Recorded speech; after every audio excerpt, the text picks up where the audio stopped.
Pues bien, vamos a comenzar con el estudio y vamos a compartir la pantalla como ya sabemos. Muy bien, entonces en este tiempo, como sabemos, hemos estado estudiando el libro de Romanos, o la carta a los Romanos, mejor dicho, y pues nos habíamos quedado la anterior semana en el capítulo 5, ¿cierto? Y habíamos hablado justamente de cómo es que Pablo justificaba el tema de la muerte, digamos, del Señor Jesús a través del ejemplo de Adán, ¿cierto? De cómo él era muy recursivo en cuanto a cómo razonar, digamos, con la Biblia, ¿no es cierto? Y habíamos visto una herramienta muy potente en que sin ánimo, sin afán de recurrir a tanto versículo, tanta cita, tanta cosa, Pablo hace un argumento muy, muy potente respecto de por qué era necesario que el Señor Jesús muera, trayendo a colación justamente el ejemplo de Adán, en el sentido de que si por Adán, que fue uno solo, entró el pecado a toda la humanidad, y más todavía, cuanto más por uno solo entrará la justificación, la salvación y demás. Entonces, Pablo justamente culminaba su exposición ahí en el capítulo, lo que para nosotros desde el capítulo 5 vale la pena decirlo, ¿no es cierto? Termina una vez más recurriendo a su argumento de que el Señor, el sacrificio del Señor, la muerte de Él es lo que justifica, lo que propicia, digamos, la salvación de una persona, y que en ese caso la ley tiene el rol de delimitar cuánto fue el alcance o el daño del pecado, delimitarlo básicamente, o como diríamos técnicamente, tipificar el pecado, ¿no es cierto? Y que la gracia del Señor, el poder de actuación, si se quiere, que tiene el Señor sobre las personas para salvar, es aún mayor que lo que pueda llegar a tipificarse como pecado, ¿no es cierto?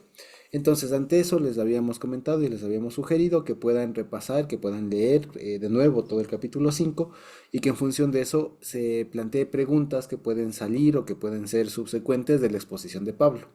Una de ellas, pues justamente es la que él comienza diciendo en el capítulo 6, ¿no? Que pues diremos, perseveraremos en el pecado para que la gracia abunde. Y la respuesta es de ninguna manera. Pero, digamos aquí, el asunto es que fíjense ustedes que como veíamos y anticipábamos ya la anterior semana, esta pregunta no viene, no sale, digamos, de la nada. Acordémonos que esta es una pregunta que Pablo anticipa que le pueden realizar a alguien que le esté, digamos, escuchando o que esté, digamos, leyendo o siendo partícipe de esta exposición. Acuérdense una vez más que lo que decíamos la anterior semana respecto de la autoridad de Pablo, digamos. Para nosotros, ahora ya pasado el tiempo, la carta a los romanos y todo lo que conforma el Nuevo Testamento es de texto inspirado, canon y todo lo demás. Pero para el tiempo que estaba Pablo hablando, no tenía ese rango, no tenía esa categoría, no tenía esa jerarquía que hoy podemos decir está escrito en Romanos, ¿ya? Sino que más bien Pablo estaba exponiendo de una forma muy, muy elaborada, muy fuerte, muy contundente todo lo que él había aprendido, ¿de acuerdo? Entonces, en ese sentido, fíjense ustedes que aquello que aquí Pablo está enseñando de una manera muy, muy profunda, muy prolija, muy, muy profunda, si se quiere, muy, muy elaborada, muy estructurada, es lo que para nosotros ya es un ABC. O sea, fíjense ustedes, hasta ahora, digamos, en lo que hemos venido hablando, me atrevería a decir que casi no ha habido algo que no, que sea nuevo para nosotros como cristianos. Algo que realmente sea revelador, algo que cambie realmente todo lo que hayamos aprendido. Digamos, en términos muy generales, quizá alguna cosita por ahí podemos ajustar algo, pero en términos generales ha sido algo que no, que creo que no sería nuevo para nosotros, ¿no es cierto?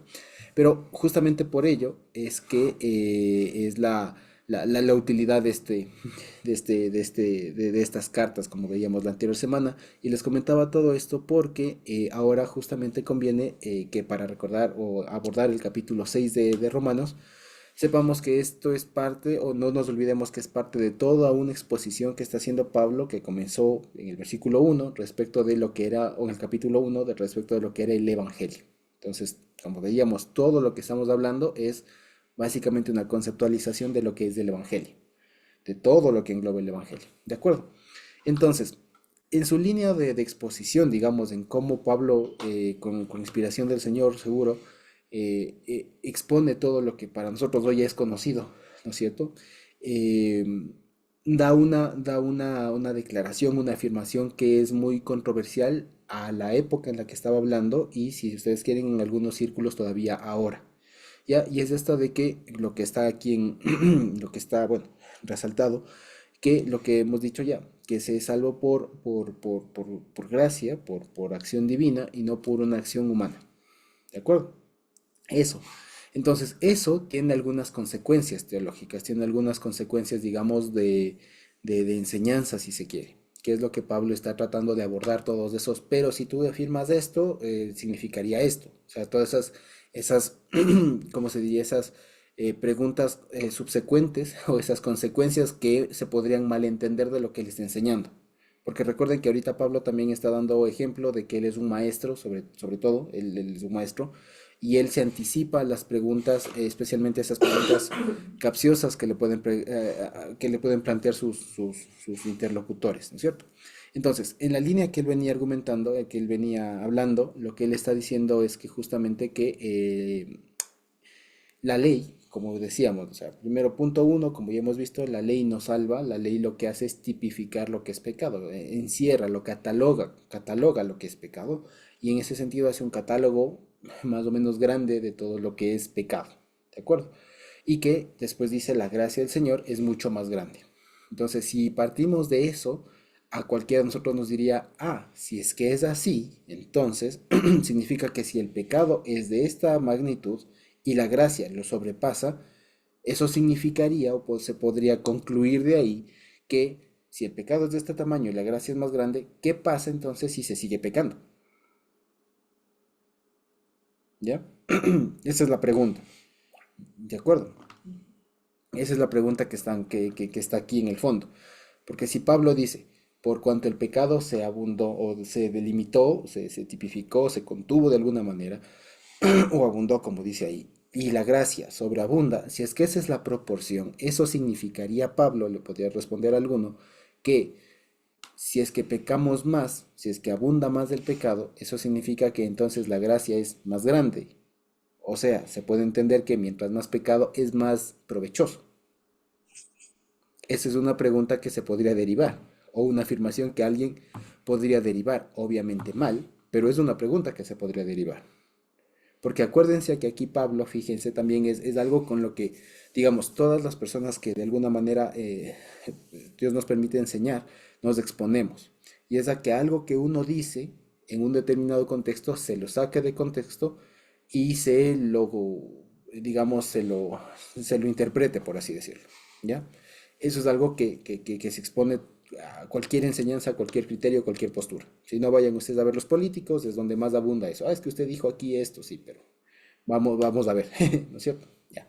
Entonces, algo así pasa acá. Entonces, Pablo está explicando en su contexto, pero Pablo es bastante inteligente y lo que él hace es anticiparse y decir, a ver, por si acaso alguien haya entendido mal, no estoy diciendo que por esto vamos a pecar más. No. Y ahí esto justamente se sirve de esta pregunta, que es una pregunta, si ustedes quieren, un poco inteligente por un sentido, por un lado, pero por otro lado también es una pregunta un poco floja, porque evidentemente no tiene sentido preguntar que si es que alguien, que si es que abunda más del pecado, entonces más digamos, sobreabundará la gracia, entonces conviene que sigamos pecando. Evidentemente no es lo que quiere decir Pablo, porque Pablo no está hablando en ese sentido, sino Pablo está hablando en otro, en el contexto de salvación y digamos de cuánto puede ser el alcance del pecado y cuánto es el alcance de Dios. Para eso sirve esa afirmación. Pablo, como les decía, se anticipa y pregunta, ¿qué pues diremos? ¿Perseveraremos en el pecado para que la gracia abunde aún más? Pues obviamente no. Y aquí la pregunta que yo les quisiera plantear a ustedes es, ¿por qué? ¿Por qué esto que les digo, esto que decimos que no, obviamente no es así? Pero ¿por qué? ¿Por qué sabemos que no? ¿Y por qué, digamos, intuitivamente nosotros diríamos que no es que vamos a perseverar más en el pecado para que la gracia todavía abunde? ¿Por qué es que podemos decir como Pablo en ninguna manera? ¿Por qué? ¿Qué se les ocurre?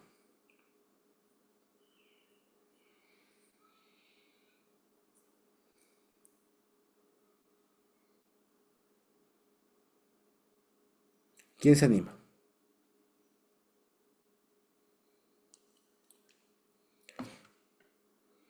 ¿Alguien?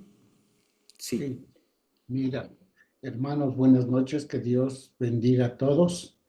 Me parece que si alguien agarra este versículo, Ahora sí. entonces significa que no ha entendido ni lo que es la ley ni lo que es la gracia.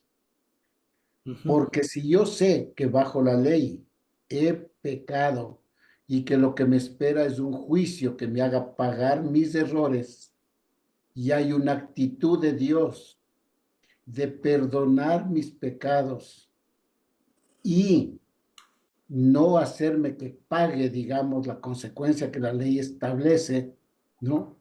Que se llama gracia. Y yo digo, muy feliz, qué lindo, ya me perdonó. Y entonces eso me da luz verde para seguir pecando y pecando. Significa no, que no entendí ni lo que es la ley, lo que implica la ley, y peor lo que implica la gracia, que es un don de Dios que nos da a nosotros sin que nosotros merezcamos. Entonces, jamás podríamos pensar con la mente de Cristo que Él nos ha dado, jamás podríamos pensar qué lindo, entonces sigamos nomás peca y peca y peca, porque la gracia, conforme más grande sea el pecado, más grande será la gracia. Eso es una incorrecta interpretación de lo que dice la palabra de Dios. Más bien es todo lo contrario. Si ya el Señor me perdonó, eso me hace tener un amor grande y una gratitud inmensa para Él y para vivir de acuerdo a su palabra. Ujú. Muy bien. ¿Alguien más? ¿Por qué decimos que en ninguna manera perseveraremos en el pecado para que la gracia abunde? Hermano Josué, Mana digna.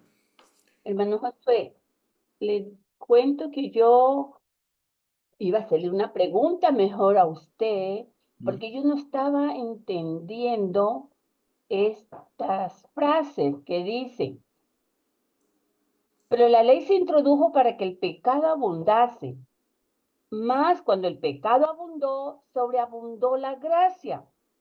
Entonces yo no lo entendía, por eso yo le quería preguntar, pero usted vuelta estaba haciendo que no, preguntas, ¿no? Ujú. Entonces yo le quería preguntar porque yo no lo vi bien, más bien, perdón que redunde, más bien ahorita con el pastor Manuelito se me abrió el entendimiento, porque no es posible que mientras esté el hombre pecando, vaya a haber más gracia.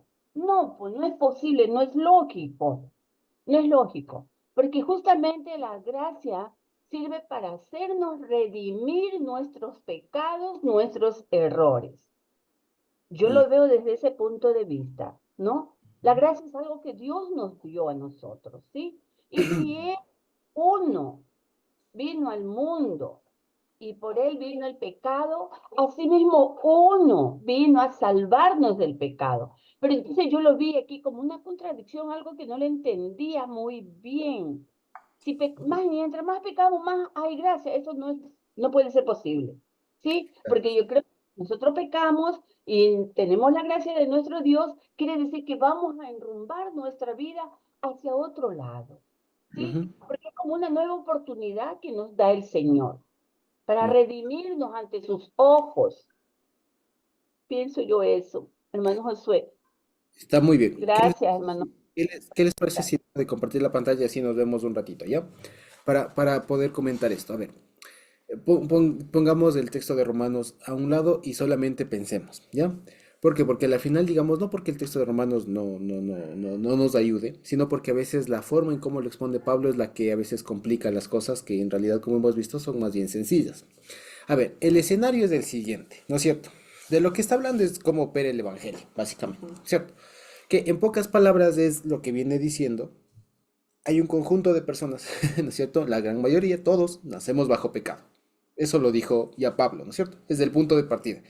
Todo ser humano nace siendo pecador. Judíos y griegos, no hay nadie que no esté bajo pecado, Ujú. ¿no es cierto?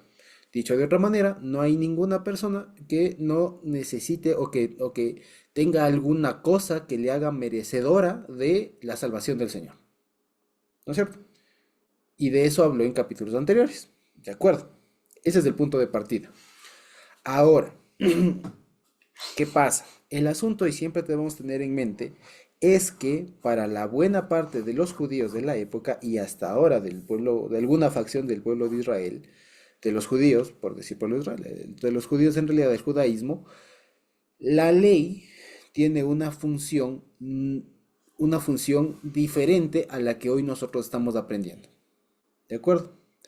Vale la pena decirlo. La ley para esa época, especialmente para la facción de fariseos y la que se había extendido más, digamos que se había extendido más en la época, la ley funcionaba como una especie de categorizadora de buenas o malas acciones, ¿ya? En función de las cuales la persona era más proclive o menos proclive a ser salvo.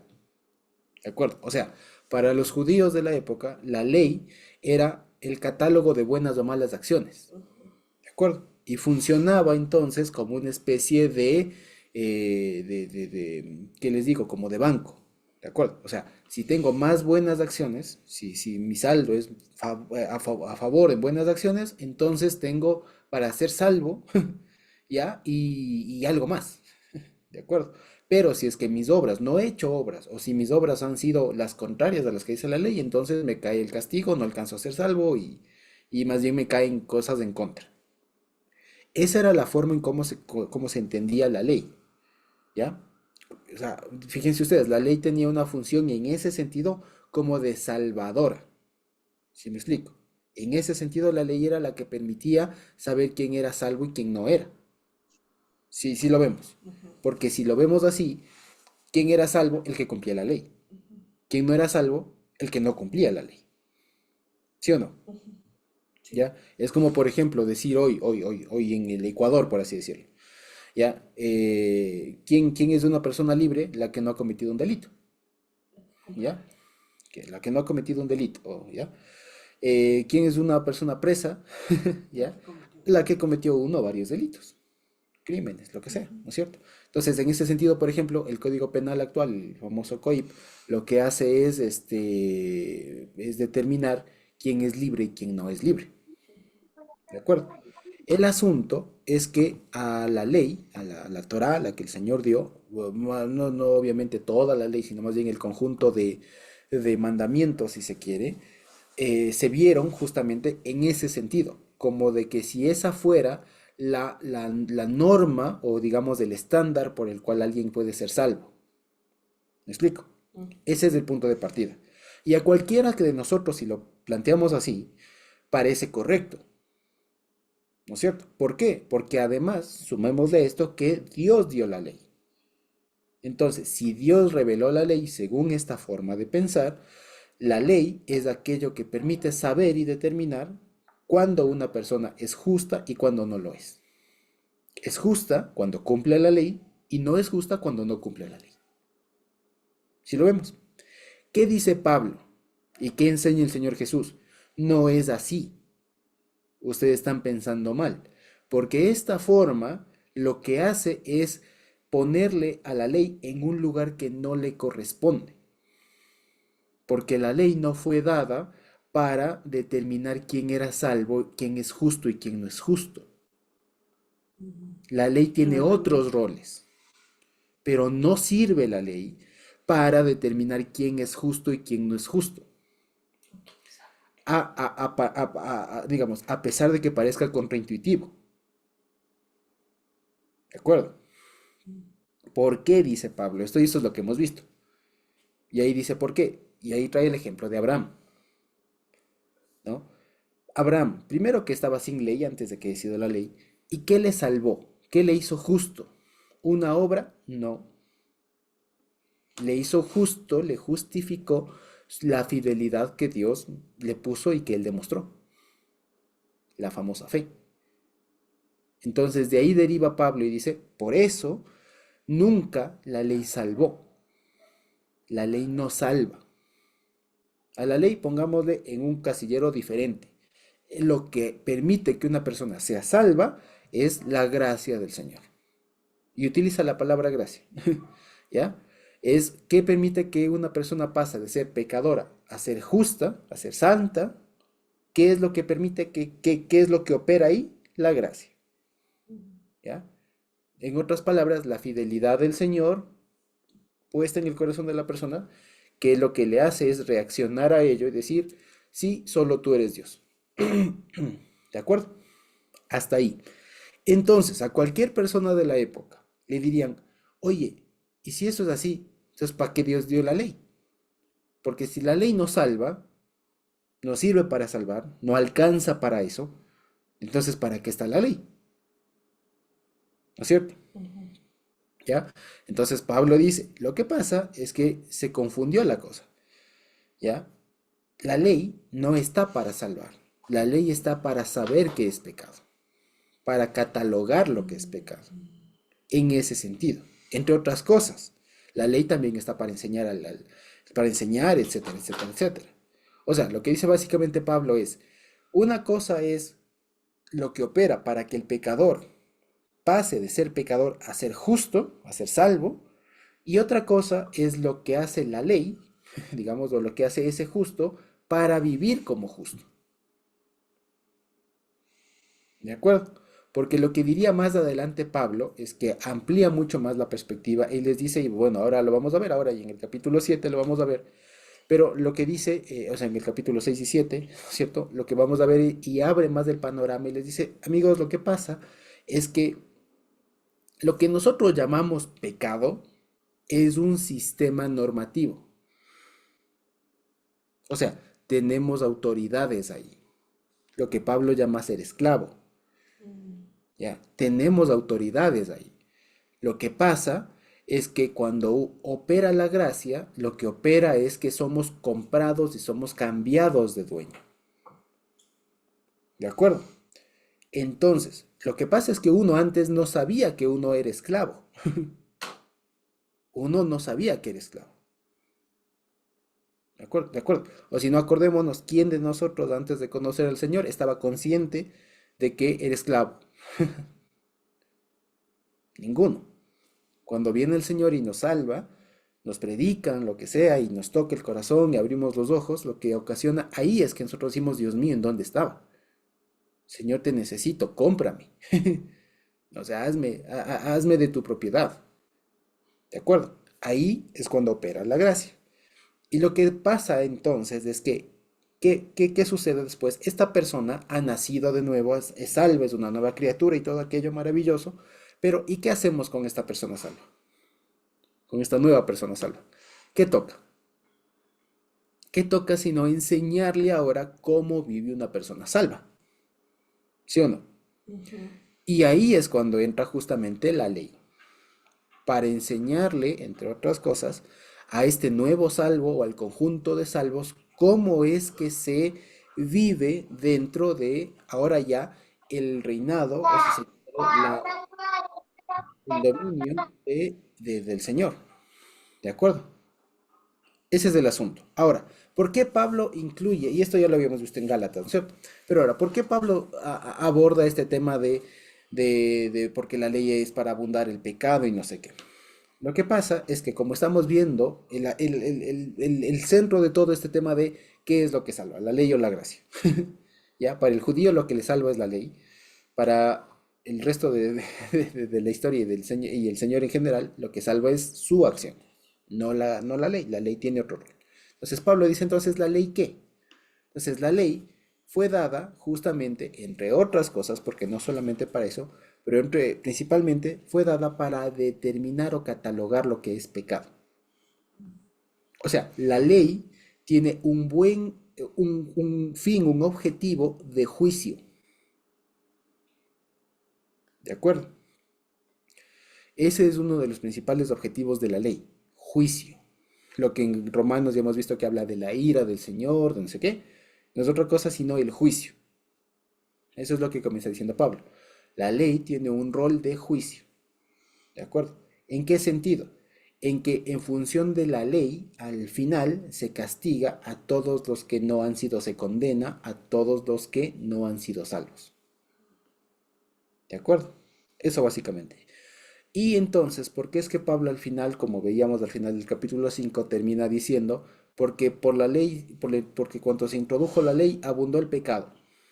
Claro, eh, entiendo que el lenguaje es un poco complejo, punto uno, ¿no es cierto? El lenguaje es un complejo, pero hay muchas formas de explicarlo, ¿ya? Si queremos ser literales, esto parecería, y son uno de los versículos que más son preferidos por la cristiandad, o fueron preferidos, y siguen siendo, para justificar una cualidad negativa de la ley. Porque si yo lo leo así literalmente, la ley se introdujo para abundar, para que el pecado abunde, yo pensaría que la ley tiene un carácter perjudicial porque diría, pensando al revés, ¿no? Si es que la ley no había, no hay pecado, ¿no es cierto? ¿Cierto? O sea, eso es lo que dice Pablo. Ujú. Si la ley se introduce, abunda el pecado. Por lo tanto, si la ley no se introducía, no abundaba el pecado. El asunto está justamente en entender esto, ¿ya? Y el asunto, como les decía, es saber que cuando Pablo dice la ley se introdujo para que abunde el pecado, no es en el sentido de que para que prolifere, para que cunda más, ¿ya? Está utilizando más bien Pablo el sentido de para que sea sabido cuánto es el alcance de, para que se sondee el pecado, si ustedes quieren, ¿ya? Es decir, ¿por qué? Porque sin la ley no se sabe qué nomás es pecado, o sí, ¿ya? Si no, hagan ustedes cuenta. ¿Por qué? Y eso es lo que va a decir más adelante. ¿Por qué yo sé que robar es pecado? ¿Por qué todos estamos conscientes de que de que robar es pecado? Si no, porque la ley dice no robarás. Porque es que ¿De acuerdo? En ese sentido, ¿para qué sirve la ley? Para determinar ciertas acciones, ciertas conductas que no son correctas conforme los estándares del Señor. Para eso sirve la ley, no para salvar.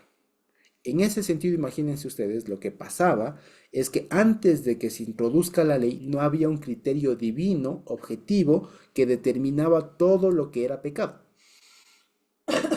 ¿Sí o no? No había. Es decir, hasta antes de la ley había ideas, digamos, generales de lo que era lo bueno y lo malo, por así decirlo. Pero no había un instrumento, si técnico si se quiere, con lo cual se pueda discriminar qué sí es y qué no es. ¿De acuerdo? Entonces, cuando Dios manda la ley, entre otras cosas, para instruir a su pueblo y demás, tiene el objetivo de discriminar, de saber hasta dónde es el pecado, qué nomás es pecado. ¿De acuerdo? En ese sentido, cuando se introduce la ley, abunda el pecado. Porque como les decía, en un lugar en donde no se sabía a ciencia cierta, por así decirlo, qué era y qué no era, se introduce el conjunto de normas y ¡boom! Aparecen el montón de pecados. Y lo que dice Pablo es sí, pero cuando la ley tiene ese rol de contención, si se quiere, de catalogación de los pecados, eso implica también que el poder salvífico del Señor es todavía más grande. Eso es lo que quiere decir. ¿De acuerdo? Entonces, este ejemplo, más allá del término, ¿qué está poniendo en relieve sino una proporción? Si el pecado es de este tamaño, la gracia es de este otro tamaño. ¿De acuerdo? Es decir, el pecado tipificado por la ley es mucho menor en cuanto a la gracia del Señor. Eso es lo que quiere decir. O sea, por más abrumador, por más abundante que parezca el pecado, la gracia del Señor lo sobrepasa. Dicho de otra manera, no hay un actuar, algo que esté catalogado en la ley que no sea perdonable por el Señor. ¿De acuerdo? Eso es lo que quiere decir. excepto los que Dios dice que no. Exactamente, por eso digo, excepto, ¿ya? Pero ese es el término, ese es el principio. ¿Estamos de acuerdo? ¿Sí? Hermano Josué, Ujú. puede ser también que la gracia perdona el pecado, ¿no? Exactamente, claro, Porque exactamente, así como usted lo pone, ya, sí, sí, exacto. Es que muy bien. justamente de eso estamos hablando. Hay un Entonces, montón de personas que somos delincuentes, ¿ya? Para que suene un poco más contextualizado. A veces, ¿por qué? Porque es que nosotros a veces, y esto es algo bueno saberlo, a ver, verán, nosotros hemos estado acostumbrados a hablar de pecado. Y pecado nos suena algo muy espiritual, ¿no? Mm. Algo espiritual, algo así como la salvación. Pero si lo vemos desde una perspectiva, no es otra cosa sino, es ahorita, hermanos, o sea, la Biblia y nosotros, del cristianismo, lo que se llama así, no es otra cosa sino un sistema normativo, ¿ya? Ujú. Es como que si nosotros fuéramos, como diría Pablo después en Efesios, ciudadanos de otro estado, de otro país. La Torá, las normas, todo eso son justamente las normas que rigen en el estado, en el país llamado Israel, pero no el país actual, ¿no? Sino el Israel del Señor, la iglesia, Su pueblo. el pueblo, llámenle como ustedes quieran, pero es eso, pero es un sistema normativo. Y en ese sistema normativo, así como en el Ecuador hay la constitución, las leyes, reglamentos, acuerdos ministeriales, políticas y un montón de cosas más, ¿ya? En el país llamado Reino de los Cielos, ¿ya? También hay normas. Eso es lo que nosotros conocemos como Torah, como Evangelio, ¿ya? Eso es. Y cuando uno pasa de muerte a vida, hagan cuenta como que si uno se naturaliza, es exactamente lo mismo. Solamente que es como en aquellos países en donde no admiten la doble nacionalidad. O Ujú. sea, como en Alemania, si no estoy mal. Que en Alemania, por ejemplo, o eres alemán o eres alemán. No es que puede ser como acá en el Ecuador, uno puede tener doble nacionalidad. Uno puede ser español y ecuatoriano, o americano y ecuatoriano, lo que fuera. No, en Alemania es o eres alemán o eres alemán. No puede ser jurar dos banderas, ¿ya? Ujú. Ese es el asunto. Entonces, cuando uno pasa de muerte a vida, cuando uno pasa de pecador a salvo, ¿qué está pasando? Lo que está pasando es que una persona que no tenía ningún vínculo con este país llamado Reino de los Cielos, Iglesia, Israel, etcétera, pasa de ser un no ciudadano a ser un ciudadano celestial. Y como Ujú. ciudadano celestial, le corresponden y ahora es regido por otras normas que antes no le regían. ¿De acuerdo? Cambio de país. Ujú. Sí. Pablo diría en el capítulo 7, ya lo vamos a ver, cambio de Ujú. dueño, Ujú. cambio de amo. Ujú. ¿De acuerdo? Entonces, ¿por qué les decía todo esto? Porque justamente cuando hablamos de pecado, a veces nosotros, como les decía, lo espiritualizamos, ¿no?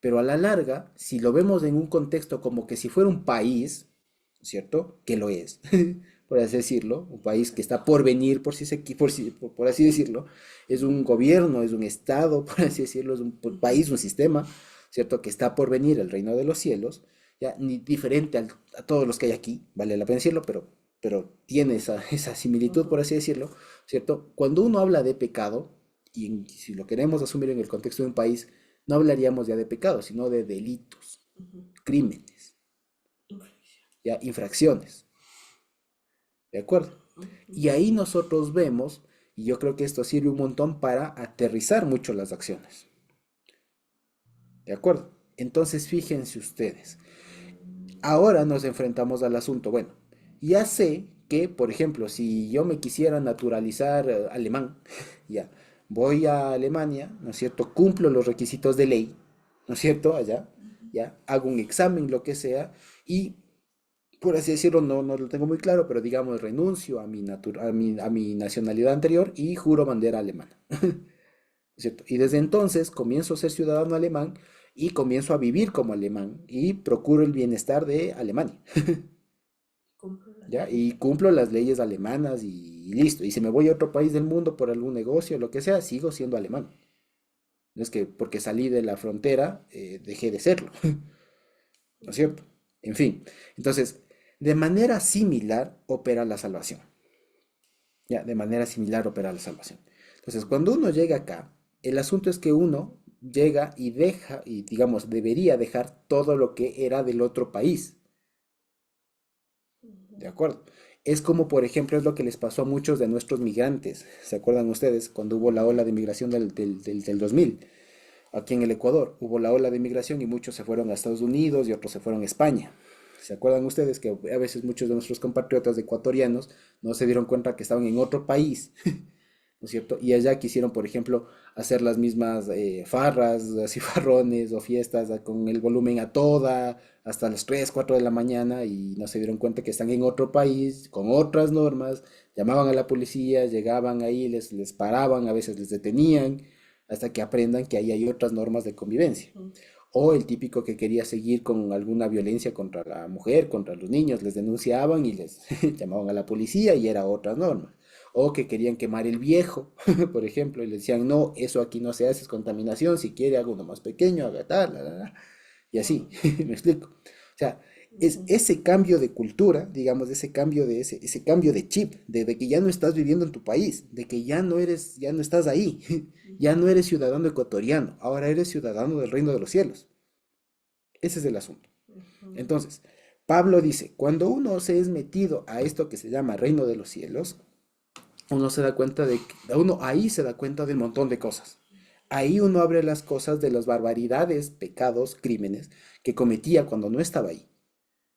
Y ahí uno entiende que uno fue la gracia del Señor, que fue lo que le permitió ser hecho ciudadano del reino de los cielos, ser salvo, ser hijo de Dios, etcétera. ¿De acuerdo?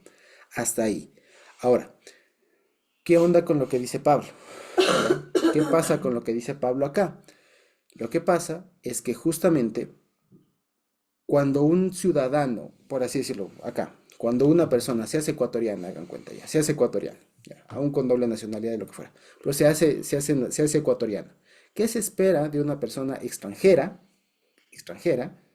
que se naturalizó ecuatoriana? ¿Qué se espera? Hablando como ciudadanos. ¿Qué esperamos?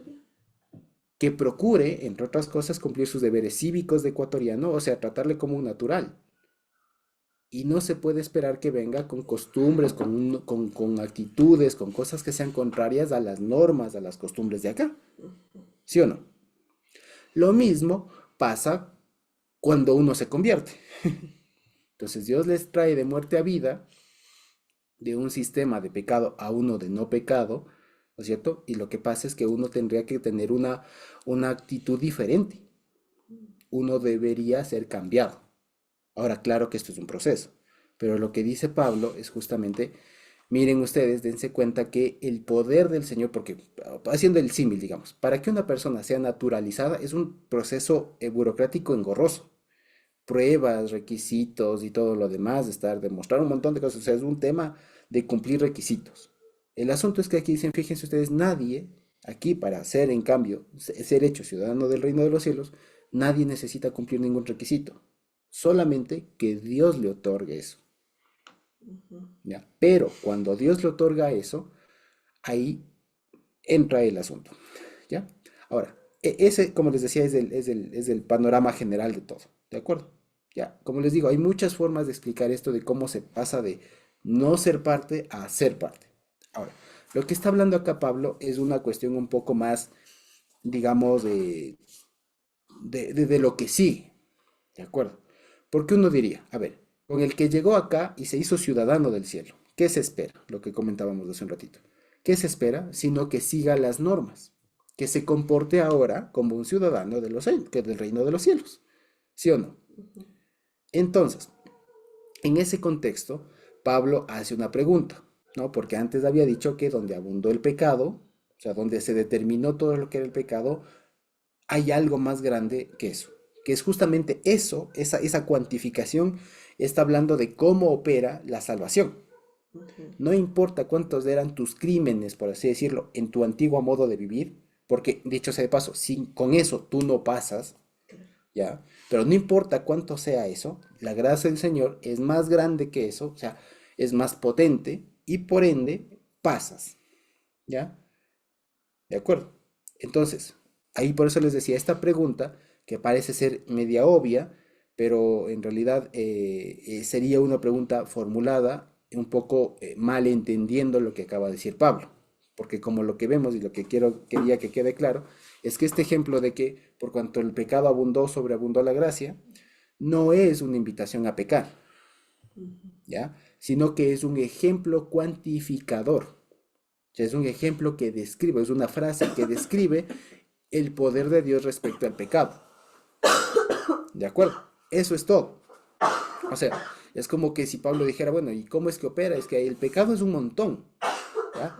Y lo que le dirían a Pablo es, oye, pero el pecado es enorme, porque mira el montón de cosas que la ley cataloga como, como pecado. Pablo les diría, sí, la ley está para eso justamente, pero la gracia es más grande que todo el conjunto de pecados que la ley cataloga, ¿ya? Es solamente eso. Pero Pablo, como les decía, se anticipa porque como él está hablando de una cuestión cuantificadora, fíjense ustedes, una cuestión nada más descriptiva, solo está diciendo lo que pasa, ¿de acuerdo? Alguien podría malinterpretar esta afirmación y podría decir, ah, entonces tú estás diciendo que sí, la gracia es más grande que el pecado y que y que la gracia abundó porque el pecado, digamos que la gracia sobreabundó porque el pecado abundó. Eso significaría que si es que peco más, la gracia se tiene que ir abriendo más y entonces en ese sentido conviene que pequemos. ¿De acuerdo? Pero como les digo, fíjense que este razonamiento es erróneo. O sea, esta es una buena pregunta, pero es un razonamiento erróneo, es una deducción errónea. ¿Sí me explico hasta ahí? ¿Por qué es erróneo? Porque está desfigurando el argumento de Pablo. ¿De acuerdo? Pablo está explicando cómo funciona la gracia y el otro piensa que es un llamado a pecar. O sea, está malentendiendo la cosa. Es una pregunta inteligente, por así decirlo, pero que desdibuja lo que está diciendo Pablo. ¿De acuerdo? Sin embargo de esto, Pablo se sirve de esta pregunta hipotética, digámoslo, seguramente en algún lado ya le habrán planteado, pero se sirve de esto para decir no, porque si así fuera, digamos, no es así. ¿Por qué? Porque cuando una persona pasa de muerte a vida, o hablando en los términos que hemos estado conversando, pasa de ser ciudadano de las tinieblas del mundo a ser ciudadano del reino de los cielos, aquí con esta persona pasa algo especial y resulta que pasa de muerte a vida. Y por lo tanto hay un principio. Todo aquel que es pasado de muerte a vida no vuelve a pecar. Ese es el asunto. ¿De acuerdo? Es como que si yo dijera, por ejemplo, es como poniendo esto en términos actuales, es como si dijera, toda aquella persona que se naturaliza ecuatoriano no vuelve a, o sea, cambia todo su chip, ¿ya? Y no vuelve a tener reminiscencias, recuerdos ni destellos de su anterior nacionalidad, en cuanto a cultura, leyes, costumbres, etcétera. No los tiene. O sea, cambia Profesorcito, totalmente. Sí. sí, una cosita quisiera quizá ilustrar aquí, ¿no? Que cuando uno va a otro país, no solamente va a hacer turismo y ver lo maravilloso que es, sino mientras está allí a observar lo que ese país exige a sus ciudadanos para uno no caer. En consecuencia, me acuerdo de un caso que pasó cuando yo era profesor del colegio, de un colegio, le trajeron a un coordinador mexicano para que él administre todo lo que tiene que ver con el manejo del colegio. Y justo al tercer día más o menos de él, que tenía que formado todos los alumnos, profesores allí en el patio, él tenía que dar el saludo, el minuto cívico el lunes y todo lo que se hace en un colegio. Y resulta que al tercer día era justo 24 de mayo. Y el hombre no hizo ni nada, ni alusión, ni nada, nada absolutamente. Porque sabíamos nosotros como ecuatorianos que el 24 de mayo es una fiesta, pero solemne para nosotros, que se sella con la batalla de Pichincha, etcétera, etcétera. Y entonces el hombre no hizo nada. Terminado todo, hizo pasar a los alumnos a las clases y todos nos fuimos donde él. ¿Qué hiciste? ¿Qué pasó? Hoy es fiesta nacional para nosotros, o mañana, porque el día 24 no se elabora, pero era 23. Esto es fiesta cívica. Y entonces él dijo, perdón, perdón, yo no sabía. Es que yo no conozco este país. Y enseguida, después de recreo, él mismo tuvo que llamar a toditos, hacer formar y ahí dar el discurso de orden, hacer referencia a lo que constituye para nosotros la batalla de Pichincha. Enseñanza de todo eso cuando uno va a otro país, en este caso pasar del reino de las tinieblas al reino de la luz, implica indagar, preguntar, averiguar cuáles son las normas que rigen en este nuevo estado y cuáles son las fiestas que debe cumplir, cuáles son las celebraciones, cuáles son las cosas que debo yo ir cumpliendo, observando, practicando en este nuevo reino. Entonces, ahí es donde se disipula, se educa el nuevo cristiano que ha entrado, como dice la palabra, del mundo al reino de Dios. Entonces nos corresponde a nosotros los cristianos averiguar qué normas, qué costumbres, qué hábitos, qué celebraciones tenemos en el reino de Dios para conforme a ello nosotros ir cumpliendo, ir haciendo. Esa es la forma más adecuada de un hombre que pasa del mundo, como decimos, al reino de Dios. Entonces es nuestra responsabilidad y responsabilidad también de la iglesia de educar y formar a sus miembros para que conozcan la nueva legislación, si cabe el término, que rige y todo lo que implica el ser parte de ese nuevo reino, de ese nuevo estado en el que estamos ahora nosotros, por la gracia de Dios. Exacto. Y más que eso hay una cosa, y es esto. Porque nosotros, digamos, es cierto que tenemos una cuestión de, digamos, de responsabilidad, hablando en el tema de nacionalidad, ¿no es cierto? O sea, si es que yo me nacionalizo a cualquier país, tengo yo la obligación de aprender y no sé qué, ¿no es cierto? Pero lo que pasa cuando una persona es hecha salva, resulta que no solamente es hecha salva en papeles, o sea, ya formalmente usted ya pasó, sí, y tal, y ya pasó, y no hay un cambio. Lo que pasa es que cuando el Señor opera en una persona hay un cambio de mente. Dicho de otras maneras, el Señor da una aptitud de aprender, si se quiere. Hay ciertas aptitudes, de acuerdo, que cambian en la persona, que es lo que todos nosotros hemos experimentado, ¿sí? Un cambio de aptitud, un cambio de tanto de actitud, o sea, de cómo me muestro a la vida, pero también de aptitudes.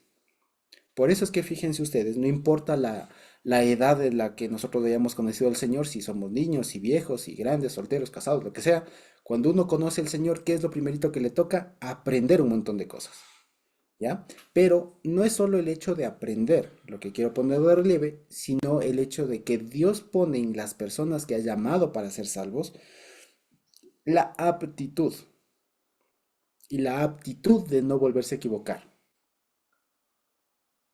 ¿ya? Ese es el asunto. Entonces, si volvemos a la pregunta que Pablo hace, ¿no? Que se anticipa a un interlocutor que le diría, Pablo, pero si tú dices esto, eso significa que es una invitación a pecar. Porque si la gracia de Dios es más grande que el pecado, y si es que el pecado es grande y la gracia es más grande, eso es una invitación a pecar, ¿ya? Pablo les dice, no, no es una invitación a pecar. Como diría mi papá, entendiste mal la pregunta, entendiste mal lo que estoy diciendo. Ya, pero ¿por qué entendiste mal lo que hemos dicho? ¿Por qué? Porque es que no te acuerdas que el que entra a ser salvo cambia su actitud. Y ahí es lo que Pablo explica esto, pero a su manera. Lo que Pablo va a decir es hecho partícipe de la muerte de Cristo para vivir. Pero esto que puede ser un poco confuso porque se habla de muerte, se habla de vida y todo lo demás, lo que está diciendo es, deja en la persona que entra al reino de los cielos, que entra a ser salvo, deja o Dios opera en su vida para que deje todo lo que era de antes y cambie su vida. ¿De acuerdo? Dicho de otra manera, la persona se da cuenta entonces por obra del Señor los delitos, los crímenes, los horrores que hacía antes. Y le da la potestad, el poder, le da la competencia para dejar todo eso y cambiar el uso de su cuerpo.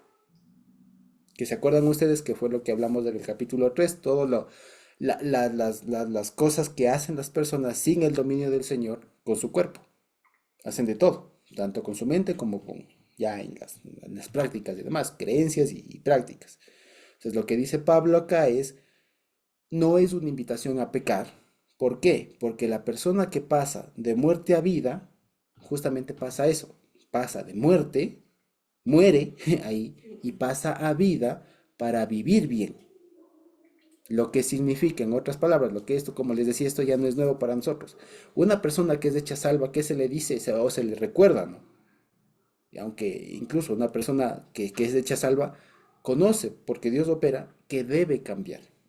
Intuitivamente, digamos, en su cabeza se instala una idea de que debe cambiar. ¿Ya? Incluso si ninguno de nosotros le dijera, vea, si era borracho, ya no se emborrache, si iba a discotecas, ya no vaya, si era mal hablado, ya no, que, si pegaba a la mujer, ya no pegue, si es que era ladrón, ya no, o sea, sin necesidad de que uno le diga, la persona queda con el mensaje de debo cambiar. Automáticamente, digamos, dentro de la persona, y esto de pronto, acuérdense ustedes cuando el Señor nos llamó, puso en nosotros un montón de cosas urgentes, digamos, de las que cambiar. ¿Ya? ¿Sí o no? Eso es lo que pasa. ¿Ya? Y esto no se explica por ninguna ley. Y esto no se explica por ninguna norma, sino por el poder de Dios actuando en cada persona.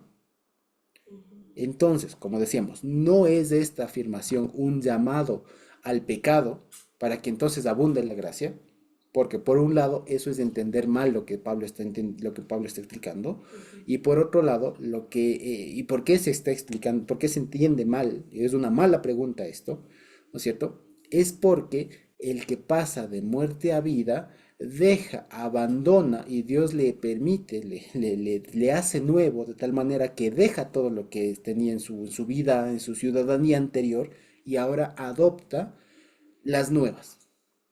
Y está en capacidad de aprender, de apoyarse y de comportarse como un nuevo ciudadano, si ustedes quieren.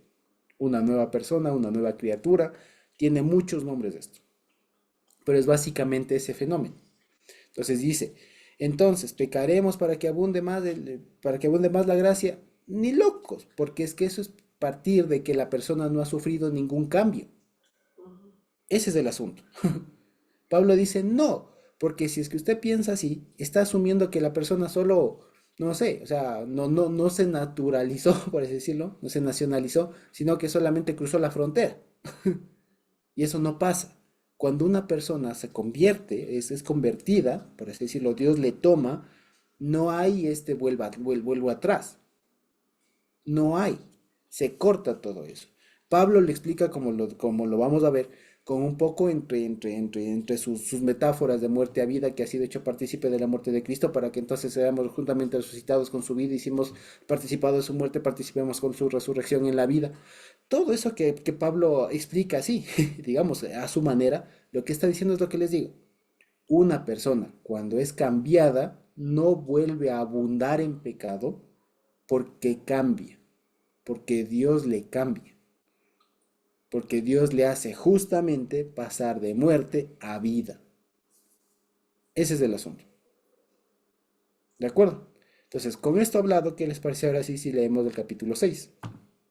Y vamos a ver que ahora sí creo que se puede entender mejor. Entonces, a Pablo le pregunta, ¿no es cierto? ¿Qué pues diremos? ¿Perseveraremos en el pecado para que la gracia abunde? En ninguna manera. Dice, ¿por qué? Porque los que hemos muerto al pecado, ¿cómo viviremos aún en él? ¿Ya? ¿O no saben que todos los que hemos sido bautizados en Cristo Jesús hemos sido bautizados en su muerte? Porque somos sepultados juntamente con él para muerte por el bautismo, a fin de que como Cristo resucitó de los muertos por la gloria del Padre, así también nosotros andemos en vida nueva. Porque si fuimos plantados juntamente con él en la semejanza de su muerte, así también lo seremos en la de su resurrección. Sabiendo esto, que nuestro viejo hombre fue crucificado juntamente con él para que el cuerpo del pecado sea destruido, a fin de que no sirvamos más al pecado. Porque el que ha muerto ha sido justificado del pecado. Y si morimos con Cristo, creemos que también viviremos con él, sabiendo que Cristo, habiendo resucitado a los muertos, ya no muere. La muerte no se enseñorea más de él, porque en cuanto murió, al pecado murió una vez por todas, mas en cuanto vive, para Dios vive. Así también vosotros considerados muertos al pecado, pero vivos para Dios en Cristo Jesús, Señor nuestro. ¿Qué hemos dicho esto? Esto que dice al final, fíjense ustedes que es el corolario de todo, que es el resumen de todo. Ya, como les digo, Pablo tiene su forma particular de que si hemos sido partícipes de su muerte, todo eso es lo mismo, lo que hemos estado hablando. Una persona cuando pasa de ser pecadora a ser salva, a ser justa, cuando pasa de ser injusta a ser justa, Cuando pasa de ser ciudadana del mundo a ser ciudadana o ciudadano del reino de los cielos, opera una cosa, ¿ya? Que es justamente esto, morir al pecado y vivir para Cristo. ¿Esto qué significa? ¿Esto qué significa? Esto es una cosa, si se quiere, normativa. O sea, es cambiar de estado, es cambiar de país. ¿Qué significa estar muerto al pecado? Si yo les digo esto, y seguramente yo he escuchado mucho esto, pero siento que se le tiende a espiritualizar demasiado. No, estamos muertos al pecado. ¿Ya? ¿Qué significa esto de estar muerto al pecado? Que el pecado, o sea, llámese, pecado era el sistema donde antes me movía. ¿Sí o no? Sí, sí. ¿Ya? De acuerdo. Ahora, en Dios, en Cristo Jesús, es el nuevo sistema en donde voy, en donde hemos sido metidos. Entonces, cuando dice muerto al pecado, crucificado juntamente con Cristo, lo que sea, son sinónimos. ¿Qué es lo que está diciendo? Ya no tengo ningún vínculo con ellos.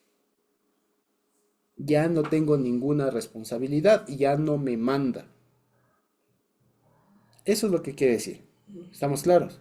O sea, ese es el asunto y eso es lo más maravilloso que opera en nosotros. Si no, acordémonos una vez más de lo que Dios operó en cada uno de nosotros cuando nos llamó. Cuando nos predicaron o escuchamos un mensaje, oramos, hicimos la oración, como el Señor haya operado con nosotros, acordémonos que ese día, y nosotros seguramente acordamos la fecha, ¿no? Ya acordamos del día, ese momento algo cambió y sabíamos y teníamos la convicción, digamos, de que de a partir de ese momento cualquier cosa que haya hecho yo o haya sido, ya no era. Y que cualquier cosa que en su momento me podía dominar, yo podía decir, es que esto no puedo, es que esto sí es complicado, y ya hasta ahí quedó. ¿No es cierto? Entonces es una cosa muy radical en ese sentido. Y lo que quiere decir, como ustedes se dan cuenta, es lo que va a decir más adelante en el capítulo 7. No se dan cuenta, pero lo que ocurrió ahí en ese momento es un cambio de dueño. Ustedes cambiaron de dueño. Porque antes ustedes estaban vivos al pecado, o sea, vivían, el que les gobernaba no se daban cuenta, pero el que gobernaba era el pecado. Y eso se manifestaba a través de todas las concupiscencias, porque era lo que normalmente aquí en el Ecuador y especialmente en la sierra se decía, no, boquita, ¿qué querís? O sea, ¿qué quiero? Quiero, no sé, quiero casarme, me caso. Quiero trabajar, que me trabajo. Quiero, qué sé yo, estudiar, estudio. No quiero estudiar, no estudio. O sea, es un tema de lo que vos quieras. ¿Ya? O lo que tus circunstancias te permitan dentro de. O sea, si quiero divertirme, pues, según mis posibilidades, puedo ir a un lugar a otro. Si es que quiero emborracharme, puedo, según mis posibilidades, emborracharme con un licor u otro. O sea, pero es básicamente lo que vos quieras, lo que tu cuerpo, lo que acá le llaman, por ejemplo, incluso, fíjense ustedes, es esto de el plan de vida. O sea, lo que tu plan de vida te permite. Eso es lo que básicamente la Biblia, en pocas palabras, o siendo una comparación, le llama concupiscencias, lo que vos quieres, lo que a vos te complace, lo que a uno le complace. Entonces algunos tendrán mucha complacencia en el estudio, en el trabajo, en otro tipo de placeres, unos más, menos vergonzosos que otros, pero básicamente es eso, lo que uno quiere, el plan de vida de uno. ¿Cuál es tu plan de vida? Eso es lo que la Biblia llama y Romanos llama concupiscencia. Así puesto el nombre bíblico. ¿Ya? No porque a veces uno piensa, entre paréntesis, ¿no? Uno piensa a veces en concupiscencias de esas cosas más cochinas, así, ¿no? A veces lo sexual, así, alguna cosa medio. No, concupiscencia es todo aquello que en nuestra voluntad queremos y perseguimos como bueno. Eso es concupiscencia. Para algunos es el dinero, para otros es el conocimiento, la fama, la fortuna, el reconocimiento, a cuestiones mucho más carnales también, ¿ya? Pero eso es concupiscencia. Y eso es lo que aquí la Biblia llama pecado. Entonces dice, cuando estaban antes, allá antes de venir acá, ustedes no sabían, pero estaban en otro sistema. Y cuando Dios les saca de ese sistema corrompido, incompatible con el de Dios, les saca, opera un poder impresionante que supera todo eso, es lo que estaba diciendo, que supera todo aquello y les mete aquí en un sistema en el que ustedes no van a poder volver. y se cambia en la mente el chip de mi plan de vida o mis concupiscencias por, Dios mío, ¿cuál es tu voluntad? ¿Sí? Eso es lo que está hablando aquí. Y fíjense que es una idea muy sencilla. Es una idea muy sencilla. Complementando lo que es el Evangelio, diríamos, es pasar de muerte a vida a través de la gracia del Señor y que además tiene una cláusula de no regresión, si se quiere. Eso es todo, ¿ya? Eso es todo. Por eso es que todas estas ideas o a veces enseñanzas, digamos, sí, doctrinas, que tienen que ver que la salvación se pierde, no tienen sentido por esto. Porque es que el poder de Dios opera, hagan cuenta, como una barrera que permite, digamos, o sea, pasar de muerte a vida, pero no de vida a muerte. ¿Me explico? O sea, pero una barrera ahí de que permite que pase para acá, le cambia, le transforma, pero los de aquí no se pasan para allá. Como dirían en hebreos, nosotros no somos de los que retrocedemos. ¿Ya? Eso. Eso básicamente. Entonces, queda clara la idea. Como les digo, Pablo siempre va a tener este tema de tener un lenguaje un poco, eh, digamos, un poco enredado, le llamo yo, ¿no? Por así decirlo. Pero a la final la idea es sencilla. La idea es sencilla. Y también Pablo lo que tiene es una forma de pensar muy, muy lógica. Muy, muy lógica. Si ustedes recuerdan y de pronto pueden darse el tiempo de ver algún video de lógica, de si P entonces Q y no P y estas tablas de verdad y todo lo demás, van a darse cuenta que Pablo opera mucho con eso. Por eso es que se hace complicado. Porque Pablo dice, si estoy vivo, no estoy muerto. O sea, si P, no Q. ¿Me explico? Entonces, a partir de eso hace todo su exposición, hace todo su razonamiento. Pero la Qué idea es bueno, sencilla, profesor. la idea es sencilla. Están muertos al pecado, o sea, muertos a su sistema, a su amo anterior, y ahora viven sin posibilidad de retorno para su nuevo amo, para Dios en Cristo Jesús. Eso. Entonces dice, fíjense, no reine pues el pecado en vuestro cuerpo mortal. Y esto es una recomendación que se deriva de esta máxima, ¿no? De esto. Dice, no reine pues el pecado en vuestro cuerpo mortal, de modo que lo obedezcáis en sus concupiscencias, lo que hablábamos, ¿ya? Ni tampoco presenten sus miembros al pecado como instrumentos de iniquidad, sino preséntense ustedes mismos a Dios como vivos de entre los muertos y vuestros miembros a Dios como instrumentos de justicia. ¿De acuerdo? Es decir, esto que le está diciendo Pablo, acuérdense que ustedes no tienen el mismo rango de acción que tenían cuando estaban acá en el otro sistema. En el otro sistema, el objetivo era lograr sus concupiscencias, era presentar sus miembros al pecado. O sea, eran miembros, eran órganos dispuestos para delinquir, ¿ya? En pocas palabras. ¿Sí o no? Y eso es lo que vemos en el mundo. O sea, cualquier cosa, incluso hasta ahora, por ejemplo, eso es un derecho. Por ejemplo, en la Constitución ecuatoriana se recoge el derecho al libre desarrollo de la personalidad, que es otra cosa, que no es otra cosa que decir, nadie ni nadie le puede decir a una persona qué es lo mejor para esa persona. Si esa persona quiere ser músico, artista, lo que sea, o incluso si una persona se quiere corromper, por así decirlo, nadie le puede decir que no. Nadie le puede poner un límite, por así decirlo.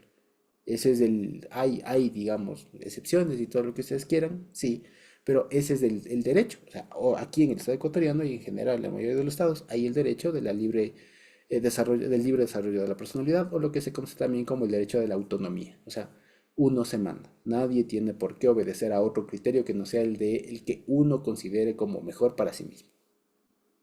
Pero ¿qué dice aquí Pablo? Resulta que ese principio de autonomía opera en el mundo. Acá en los estados, en las naciones, en el mundo, ustedes son autónomos. Pero cuando ustedes cambian de amo, ya no, señores. Ya no es lo que yo quiero. Ya no es lo que mi concupiscencia quiere. Ya no. Ya no es mi plan de vida. Es lo que Dios quiere de mí. Que es una cosa que rompe y choca un montón contra todas nuestras percepciones, nuestras ilusiones, nuestros sueños y todo lo demás. Chocan un montón. acuerdo? Eso básicamente es. Entonces es una cosa que parece fácil decirla, pero en realidad, fíjense ustedes, por eso es que nosotros, por lo general, siempre solemos decir, no, tal día nos vemos si Dios quiere, tal día hacemos esto si Dios quiere, ¿ya?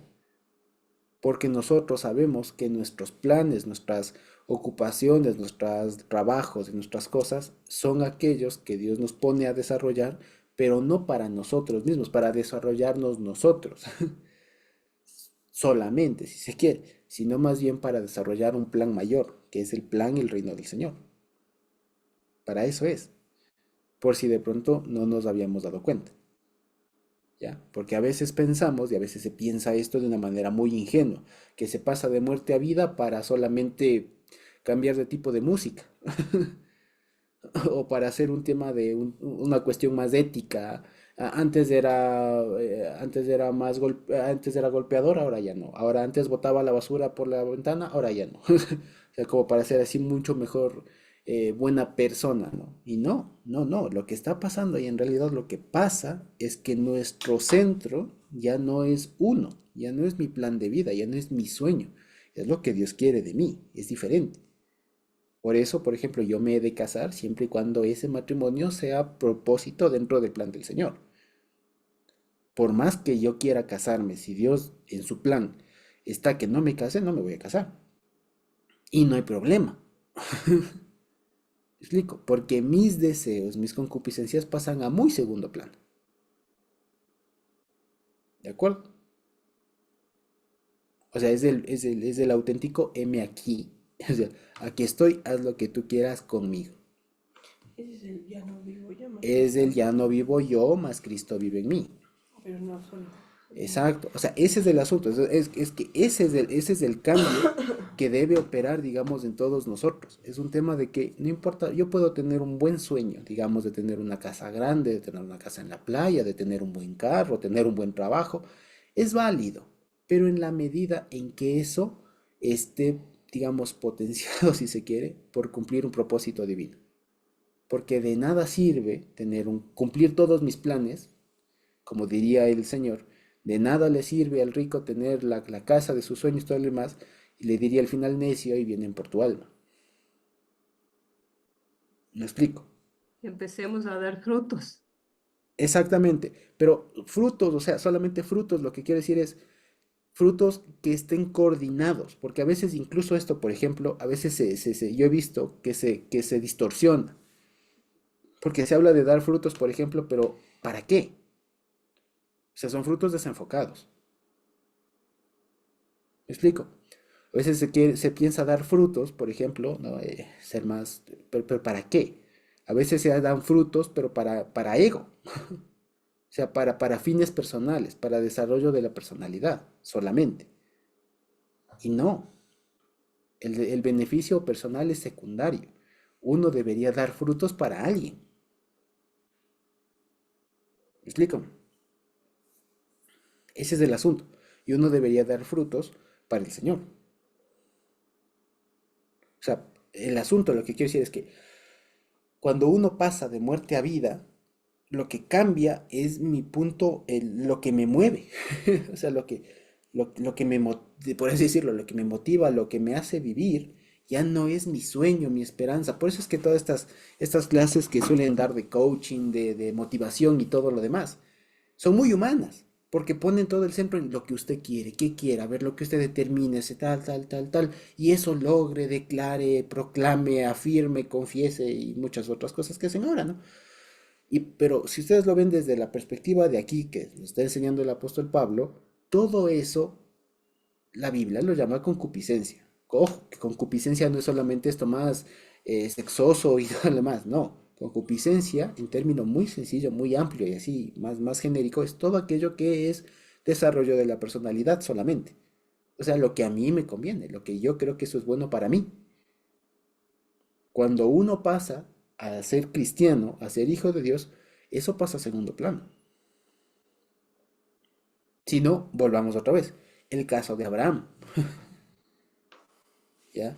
Abraham Dios le dijo, sal de tu tierra, de parentela, de la casa de tu padre, a la tierra que yo te mostraré. No le dijo, ve si quieres, Te parece. te parece, oye, vea, ya vas a tener muchas más riquezas. No, solo dijo, ve, ahorita cojas maletas y te fuiste. Y Abraham no dijo, no, es que esto señor, aquí tengo mis negocios, aquí tengo todo. O sea, ahí los propósitos de uno, y ustedes no creen que Abraham habrá tenido expectativas, negocios, proyecciones ahí en su vida antigua ahí. Ese rato le tocó cerrar cuentas, saldar todo y salir. ¿Me explico? O sea, a ese nivel, obvio, ojo que a nosotros no nos va a pedir seguramente Dios algo así de drástico, pero es un buen ejemplo para saber lo que Dios nos puede pedir, porque es que ya no vivo yo. ¿Sí me explico? Entonces, por ejemplo, el hecho de que Abraham haya demostrado fe, que es un fruto, lo hizo pero para un ámbito más mayor, no para sí, para decir, miren, miren, ya Abraham, miren, miren mi fruto, la fe, miren, tengo mi fruto. ¿No? Los frutos siempre son para alguien más. ¿Me explico? Los frutos siempre son para alguien más. Sea para mi esposa, para mis hijos, para la iglesia, para el trabajo, lo que sea, pero es para alguien más, eventualmente y en sentido más amplio para el Señor, pero, pero es para alguien más, es para eso, por eso les decía, una vez más, lo que opera siempre que una persona pasa de muerte a vida es un cambio de chip, o sea, por así decirlo, se actualiza el software, o sea, cambia totalmente. Cambia. Es como lo que justamente con Dieguito hace un tiempo hablábamos de una computadora y comprar una mejor computadora y todo. Y es la experiencia que suelen sentir algunos usuarios, por ejemplo, cuando cambian de Android a iPhone, por ejemplo, ¿no? O cuando cambian de una computadora de Microsoft o cualquiera de estas, ¿no? A una Mac. Pues dices, no, es otra cosa, es una cosa pero totalmente diferente, o sea, potencia es mejor. ¿Ya? O como cuando alguien cambia, por ejemplo, de un carrito viejo, ¿no? A un carro de la casa y eléctrico y el top. Dice, "Pues, no, pero este ya se maneja solo. Es otra cosa. Ya, algo así pasa. O sea, es un cambio total de chip. Es como pasar de lo analógico a lo digital. O sea, es una cosa que es totalmente diferente. Lo mismo pasa, debería pasar acá. Es una cosa que uno vivía en rudimentos, en cosas ahí oscuras, o sea, pensando que estaba haciendo bien, unas cosas sí, otras no, ahí más o menos, a pasar de cambiar de chip y decir, Dios mío, en realidad lo que importa eres tú. Josuecito, por eso será que también cuando Jesús se encontró con Nicodemo, siendo él un maestro de la ley que Le sabía, se costaba, supone que claro, sabía todo, siendo maestro, el Señor le dijo, te es necesario nacer de nuevo.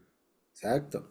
Le Es costaba entender. necesario, por eso es que los cristianos no podemos simplemente decir cambié, ¿no? O sea, un cambio que en un momento se puede uno entender de una manera superficial. Ujú. No, es un nacer de nuevo.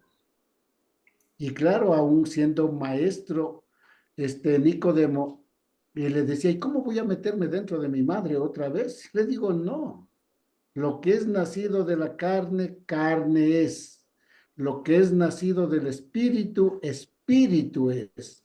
Y eso es lo que Dios hace en nosotros, nos hace, opera un nuevo nacimiento en el espíritu, en donde cambia todos los mecanismos que operan dentro de nosotros para hacer que tengamos nuestro propio plan, nuestro propio proyecto de vida y todo. Ahora nos sumamos al proyecto de Dios. Ujú. Ahora ya no busco lo que a mí me gusta, sino lo que a Dios le agrada, que es otra forma nueva, propia de un nacido de nuevo. Y eso es lo que Dios hace. Es Exacto. necesario que nazcas de nuevo. Y Ujú. eso es lo que el Señor hace, hacer lo imposible que es para el hombre, pero lo es posible para Dios, hacernos nacer de nuevo en su Ujú. espíritu. Así es, exactamente. Entonces, eso es lo que opera. Entonces, fíjense ustedes que no es tan sencillo como decir es que somos salvos por gracia y no por la ley. O sea, sí, pero eso es el punto uno, digamos, esa es la piedrita uno. Sobre eso hay que construir más y hay que entender más, porque fíjense, si se quiere, a esta conclusión llegó Gálatas. Por eso Gálatas, como veíamos, era una carta urgente, era pues, lo básico, vaya y enseñe de nuevo que de eso no se mueva. Acá en cambio con Romanos se está tomando un tiempo más detenido para ir a cosas un poco más profundas, más estructurales. Es cierto que somos salvos por gracia y no por ley, pero eso tiene algunas implicaciones, ¿ya? Implica que el poder del pecado, por mucho que fuera, ¿ya? Por enorme que pareciera, no se sobrepone a la gracia del Señor. Y eso tiene otra contrapartida, o sea, eso significa que los que son salvos no pueden regresar. Y eso, si no pueden regresar, significa que han sido hechos partícipes de un cambio de mente. ¿Ya? Hablando en términos neurológicos, eh, es como que si Dios activara las neuronas de nuevo, siendo viejos, jóvenes, lo que sea, o sea, las activa de un modo que uno comienza a pensar diferente. Que eso es algo que ni las mejores universidades logran. O sea, que una persona cambie de pensar. O sea, llegar a ese nivel de activación acá de redes neuronales, digamos, para que la persona diga, cierto, o sea, entendí, se me abrió. ¿Ya? Eso es lo que Dios opera. ¿Ya? Ahora fíjense ustedes, de aquí lo que sigue haciendo Pablo es hablando de lo que estamos diciendo. Dice, el pecado no se enseñoreará de ustedes porque no están condenados, sino salvos. Estoy leyendo con otros términos, pero es lo mismo. ¿Ya? ¿Qué pues? ¿Pecaremos porque no estamos condenados, sino salvos? En ninguna manera. ¿Ya? ¿No saben que si se someten a alguien como esclavos para obedecerles, son esclavos de aquel a quien obedezcan, sea del pecado para muerte o sea de la obediencia para justicia? Pero gracias a Dios que aunque eran esclavos del pecado, han obedecido de corazón a aquella forma de doctrina a la cual fueron entregados y libertados del pecado vinieron a ser siervos de la justicia. Hablo como humano, por vuestra humana debilidad, que así como para iniquidad presentaron sus miembros para servir a la inmundicia y a la iniquidad, así ahora para santificación presenten vuestros miembros para servir a la justicia. ¿Qué está diciendo? No está diciendo otra cosa sino lo que hemos dicho. Antes ustedes servían, no se daban cuenta, pero servían al pecado. Y todo su ser estaba dispuesto a ese sistema, a los fines, a los objetivos de ese sistema. Que podrían ser, no alcanzaba más sino su desarrollo personal, lo que sea, que a la final era un fin pecaminoso, digamos, era un fin vacuo, o sea, era cualquier cosa. Y ahora que han pasado acá, tienen otros objetivos. ¿Ya? Cambien. Hay que cambiar eso. ¿De acuerdo? Y dice, porque cuando eran esclavos del pecado, eran libres acerca de la justicia. ¿Ya? Y esto fíjense ustedes que sirve mucho para saber una cosa. ¿Ya? Nos hemos pasado un poquito del tiempo, pero ya terminamos. Muchas veces en el ámbito cristiano se suele tomar este tipo de versículos de una manera equivocada, o sea, de una manera creo más que equivocada, o sea, equivocada, pero por cuanto es apresurada, es un razonamiento apresurado y se dice, no, es que yo ya soy libre, no, es que Dios nos hizo libres, levanten las manos los libres, y hay muchas canciones festejando y haciendo una alusión a la libertad en el Señor, pero lo que pasa es que no se termina de entender, porque libertad es relativa, quiero decir, depende de qué o depende de a qué. Porque lo que aquí Pablo lo que está diciendo es, acuérdense que cuando, hablando en términos de países, ya hablando en términos de países, si yo soy ciudadano ecuatoriano, eso significa que no me rige, no soy libre respecto de la ley de Canadá, ¿no es cierto? Pero si yo me fuera a ser ciudadano canadiense y me naturalizo canadiense, ya no soy ciudadano ecuatoriano y ahora me rige la ley canadiense. En ese sentido, diría Pablo en este lenguaje, ¿no? Cuando yo era esclavo de Ecuador, servía al Ecuador y era libre respecto de Canadá. Pero ahora que soy ciudadana canadiense, soy libre respecto de Ecuador y ahora soy esclavo canadiense. Lo mismo, cuando yo estaba en el pecado, servía, era esclavo del pecado. Dios me liberta de eso, pero ahora no es que me liberte y me deja ahí a mi rienda suelta, sino que me liberta para pasarme a otro sistema y ahora soy libre de ese estado de pecado, pero soy siervo, soy esclavo de la justicia. O sea, libre no soy, ¿ya? Porque como les decía, muchas veces y lastimosamente en el ámbito cristiano se malentendió esto y se pensó que, es que Dios me hizo libre. Yo soy libre para pecar, ¿no es cierto? Soy libre y como eres libre, vos ve tu libertad, porque Dios te hizo libre, que dice que somos libres, entonces somos libres. Viva. No, no es así. Hay que entenderlo bien. Fíjense que Pablo se manda todo un capítulo hablando de esto y a veces se toma el último versículo, la conclusión de todo un razonamiento, de toda una exposición, para decir alguna cosa disparatada. Y no es así. Pablo es muy meticuloso, muy cuidadoso con las palabras, con los términos que utiliza, como para que alguien termine justamente con una conclusión así de apresurada, ¿no? Es que aquí dice soy libre, entonces si Dios me hizo libre, puedo nomás hacer lo que quiera. O sea, esa persona no ha entendido, como se suele decir, hostia, no ha entendido nada, ¿ya? Porque aquí Pablo lo que dice, fíjense, cuando eran esclavos del pecado, eran libres acerca de la justicia. Es decir, no tenían ningún vínculo con la justicia.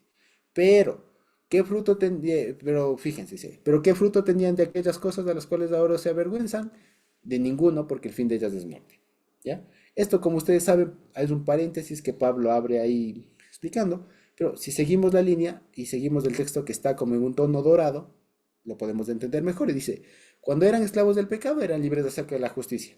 Pero ahora el 22. Pero ahora que han sido libertados del pecado y hechos siervos de Dios, tienen por vuestro fruto la santificación y como fin la vida eterna. Dicho de otra manera, cuando ahora que son esclavos de Cristo, son libres del pecado. Cuando eran esclavos del pecado, eran libres de Cristo. Lo que está diciendo es, oigan, aténganse a las normas, a las autoridades que les rigen. ¿O no? Eso es lo que le está diciendo. Porque esto de que y vuestro fruto, la santificación y como fin la vida eterna, no son otras cosas sino las tareas, los objetivos que nos corresponde cumplir en función de las autoridades que nos rigen ahora. ¿Sí o no? Dice, porque y ahí termina diciendo el famoso versículo que nos sabemos todos de memoria, porque la paga del pecado es muerte, pero el regalo de Dios es vida eterna en Cristo Señor, en Cristo Jesús Señor nuestro. ¿De acuerdo? Pero fíjense ustedes que para entender este versículo hay que cachar todo lo anterior. ¿Ya? Que fíjense, como hemos visto, no es difícil. No es difícil. Como siempre, siempre me gusta recalcarles. Entenderle a Pablo cuesta un poquito, porque tiende a enredarse y aparte como la Biblia a veces escribe a renglón seguido y todo lo demás, entonces las ediciones que tenemos no son muy pedagógicas en ese sentido, entonces uno tiende a perderse. Y mucho menos cuando uno de pronto no está acostumbrado a entenderle el razonamiento de Pablo o de alguien que pensaba como Pablo. Pero cuando uno logra desenmarañar todo eso, uno ve que la idea es fácil. Lo que está diciendo Pablo no es otra cosa sino lo que de alguna manera ya sabíamos, porque no es algo que no hayamos sabido, ¿no es cierto? Si lo podemos ver, fíjense ustedes, por eso les decía, ahora ya, siglo XXI, las cartas de Pablo sirven yo le he visto más bien una utilidad más metodológica que en cuanto de contenido, porque son cosas que ya se sabe. Sabemos que somos salvos por gracia, no por la ley. Sabemos que aquel que Dios llama no vuelve atrás. Sabemos que aquel que Dios llama opera en su cabeza, opera en su ser un deseo de mejorar, de dejar la vida pasada y de ser mejor, de hacer el bien, de comprometerse con los objetivos del Señor, de ser un buen esposo, padre, trabajador, etcétera. Eso, digamos, de alguna manera no es que no sabíamos antes. Y por ese sentido, lo único que creo que a veces falta para estas afirmaciones es un poco de fundamento, un poco de por qué. Y ahí Pablo, en la carta al menos de los romanos de aquí, es muy explícito y muy amplio en decir por qué.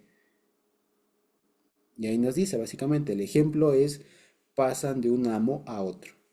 Que fíjense ustedes que era algo que cualquier persona en ese momento podía entender. Pasas de un amo a otro.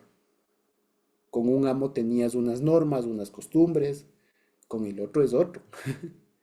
Y si es que en ese tiempo me compraba otro amo, pues tenía que ajustarme a lo que el otro amo me diga y a los objetivos que ese hombre tenía. Hoy podríamos hablar, por ejemplo, cambio de lugar de trabajo. Es que en esta empresa se trabajaba así, me dejaban esto, tenía estas libertades, estas otras, pero en esta otra que estoy es otra cosa. Entonces, me guste o no, tengo que ajustarme a los objetivos de la empresa porque ahí no importa mucho lo que yo quiero, importan los objetivos de la empresa. ¿Me explico? Algo así, ¿ya?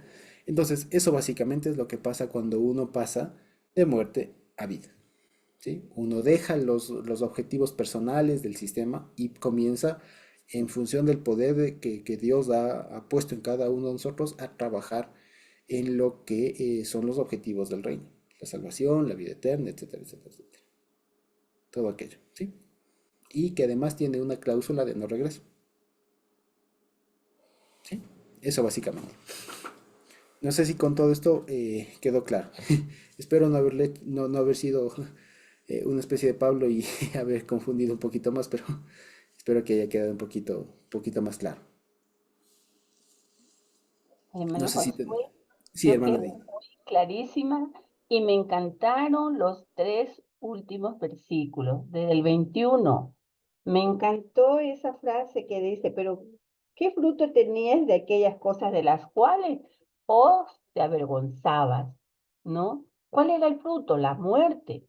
Pero luego que fuimos liberados de ese pecado de la muerte, ¿cuál es la paga? ¿No? ¿Qué fruto tenemos? La vida eterna. ¿Sí? Que lo dice el 22.